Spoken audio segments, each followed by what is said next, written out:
Itong mga to, ang tatapang nila eh. Ang tatapang sa pagmumura, nang wala tayong kalaban-laban. Ngayon, pag kaharap dito, hindi makaharap dito. Oo. Eh, mga takot din pala yung mga yan eh. Thank you, Mr. Mr. Chair, Chair. particularly first, Mr. Chair, Yes, Congressman Abante. particularly I am referring to AKA Joe Diviri sapagkat matindi yung kanyang mga sinabi dito. Gusto ko talagang makita siya at makausap sapagkat dito minura niya ako at ang sabi niya, panay kabobohan sa quad, sayang kuryente sa'yo. Bigyan mo sa kanya. Ano yung pack you? Pack you. Hindi ko alam yung pack. Huwag mo na sabihin. Congressman Congressman Abante. lang. Katutuloy ko ng buta. Mr. Chairman, Congressman, don't be so personal. Let's be more comprehensive on this approach. Binabasa ko lang po. Binabasa ko lang eh. Oh, sige, go ahead. I'll give you Pangalawa, November 13, 2024, nagmura na naman siya. Hindi ko na babanggitin yung mura niya. Pag tinatanong kung anong legislation ginawa niyo in relation to this, BS, ano ba yung BS? BS inquiry, sasagot ka. Swelduhan ka ng taxpayers, gago.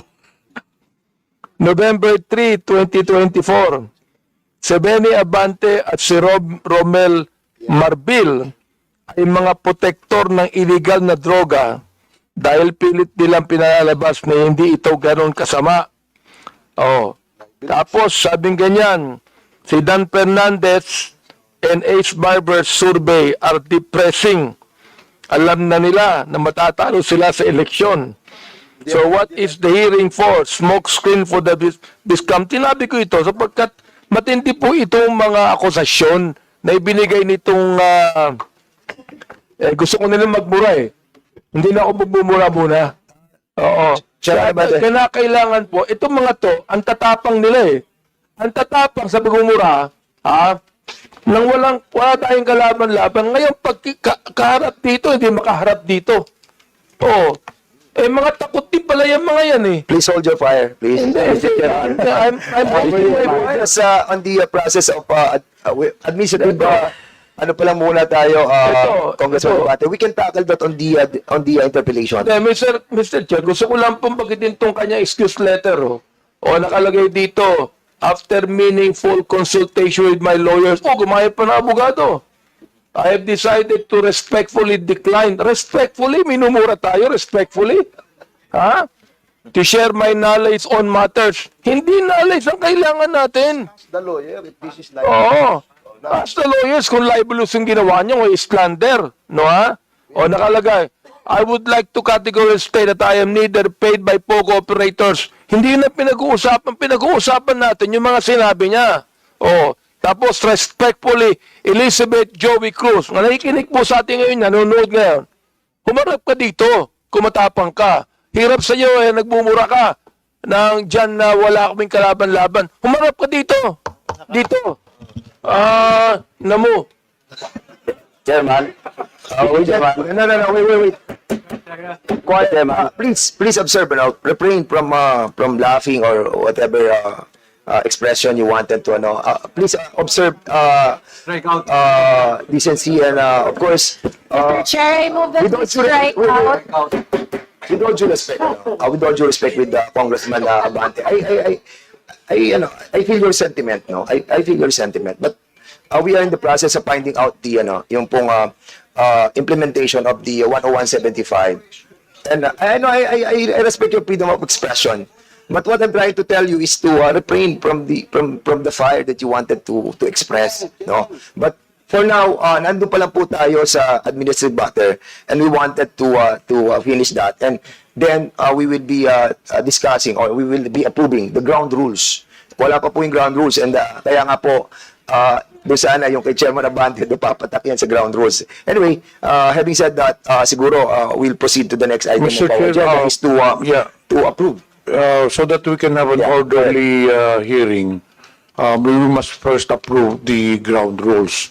I believe that the COMSEC has already distributed copies of the ground rules Correct. to the members present. So therefore, Mr. Chair, I move to approve the ground rules.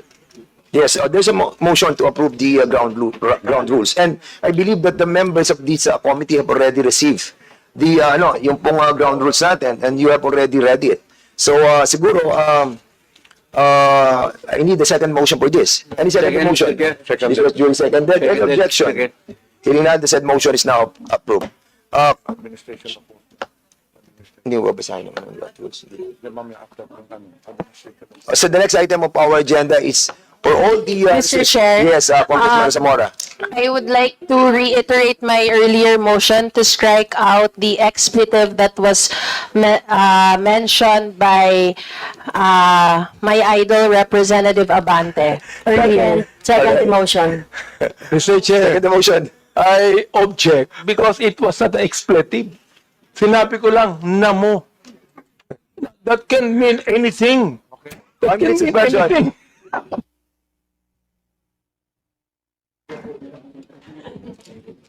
Hearing resume.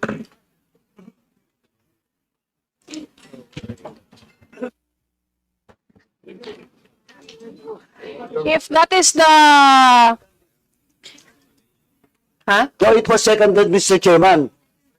And the objection with Congressman Abante, it's up to the members if they will vote for it, for the objection with Chairman Abante. 1 minute suspension.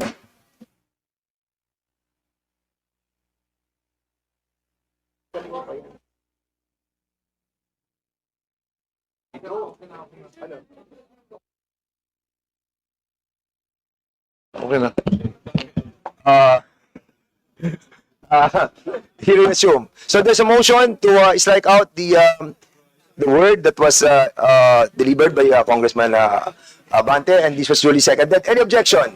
Mr. Hearing none, Chair. that motion is approved. Mr. Okay, Chair, will be- yeah, I Congressman just would Abante. like to manifest na because it was a motion made by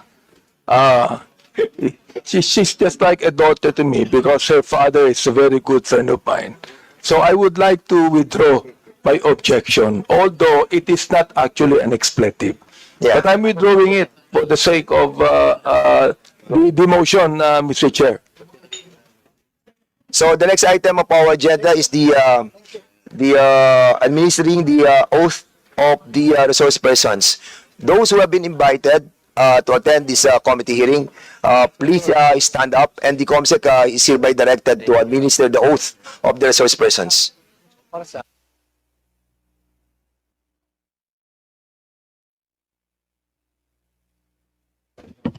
May we request all the resource persons invited to stand, raise your right hand and repeat after me. Do you swear to tell the truth, the whole truth, and nothing but the truth in this inquiry? Thank you. Please take your seat.